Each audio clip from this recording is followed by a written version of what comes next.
Hi, hello and welcome back to our channel Annie's Media.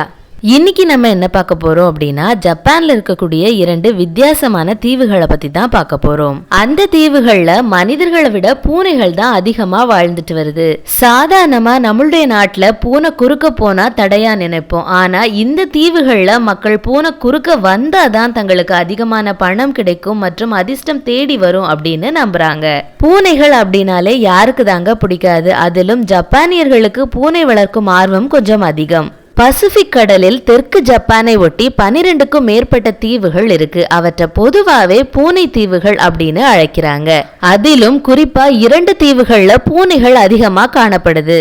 அதுல முதல் தீவுடைய பெயர் டாசிரோஜிமா, இரண்டாவது தீவுடைய பெயர் ஒசிமா. இந்த 2 தீவுகள்லையும் அதிகமான எண்ணிக்கையில பூனை இருந்தாலும் அவை வளர்க்கப்படுவதற்கான காரணங்கள் வெவ்வேறானவை. இந்த தீவுகளுக்கு படகுல சென்றா கரையிலேயே வரவேற்கும் வரவேற்பாளர்கள் பூனைகள் தான். அந்த அளவுக்கு பூனைகளுடைய அடர்த்தி அதிகம். இந்த தீவுகளை பார்க்கும் போது மனிதர்கள் பூனைகளை வளர்க்கின்றாங்களா இல்ல பூனைகள் மனிதர்களை வளர்க்கின்றனவா என்ற எண்ணம் தோன்றும். அந்த அளவுக்கு திரும்பிய பக்கம் எல்லாம் பூனைகள் இருக்கின்றன.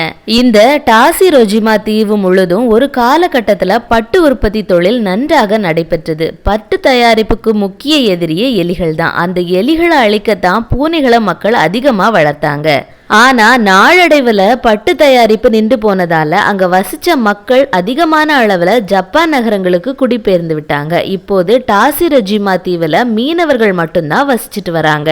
1945ஆம் ஆண்டுகள்ல சுமார் 900 பேர் இங்க வசிச்சாங்க. பெரும்பாலானோர் தொழில் தேடி நகரங்களுக்கு சென்றுவிட கடைகள் வர்த்தக நிறுவனங்கள் எதுவும் இல்லாத அந்த தீவுல இப்போது 100க்கும் குறைவான மக்களே வாழ்ந்துட்டு வராங்க. இரண்டாவதா இந்த ஒசிமா தீவுல 22 பேர் மட்டுமே மீதம் இருப்பதாகவும் இந்த பூனைகளுடைய எண்ணிக்கை 120 இருப்பதாகவும் குறிப்பிடுறாங்க. அது மட்டும் இல்லாம இந்த ஒசிமா தீவுல பூனைகளுக்கு அப்படின்னு ஒரு கோவிலே இருக்கு. ஒரு பூனையின் மீது பாறை விழுந்து அந்த பூனை இறந்து விட்டது. அதனால் அந்த நினைவாக ஒரு கோவிலையே கட்டி இருக்கிறாங்க அந்த தீவு மக்கள். இந்த கோவில் சுற்றுலா பயணிகள் மத்தியில ஆச்சரியத்தை கிளப்புவதா இருக்கு. அது தவிர ஆங்காங்கே பூனைகள் வடிவில வீடுகளும் கற்களும் அமைக்கப்பட்டிருக்குது. பூனைகளால் இந்த 2 தீவுமே மிகவும் பிரபலமாகி விட்டது. பூனை பிரியர்கள் அதிகமானோர் இங்க சுற்றுலாவும் வருகிறார்கள். ஜப்பான் நாட்டின் தலைநகரான டோக்கியோவிலிருந்து 120 கிலோமீட்டர் தொலைவில் தான் இந்த தீவுகள் அமைஞ்சிருக்கு. இந்த தீவுகள்ல நாய்களை சுற்றுலா பயணிகள் கொண்டு வர தடை விதிக்கப்பட்டுள்ளது. நாய்கள் வந்தா பூனைகளை பிடித்து தின்றுவிடும் என்பதுதான் அதற்கு காரணம். அது மட்டும் இல்லாம இந்த தீவுகள்ல பெரும்பாலானோர் வயதானவர்களாகவே இருக்கிறார்கள். அதனால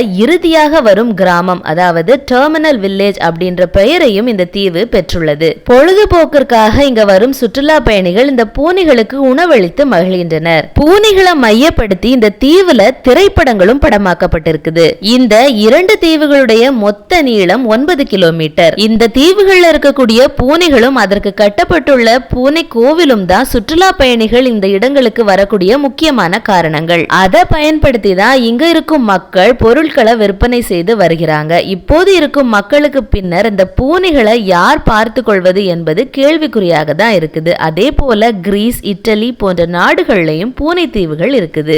இந்த வீடியோ உங்களுக்கு பிடிச்சிருந்தா லைக், ஷேர் அண்ட் சப்ஸ்கிரைப் பண்ணிக்கோங்க. நம்ம சேனல்ல போடக்கூடிய வீடியோஸ் எல்லாம் உடனுக்குடன் நோட்டிபிகேஷன்ஸ் வர பக்கத்துல இருக்க பெல் ஐகானை கிளிக் பண்ணிக்கோங்க. தேங்க்ஸ் ஃபார் வாட்சிங். Stay tuned.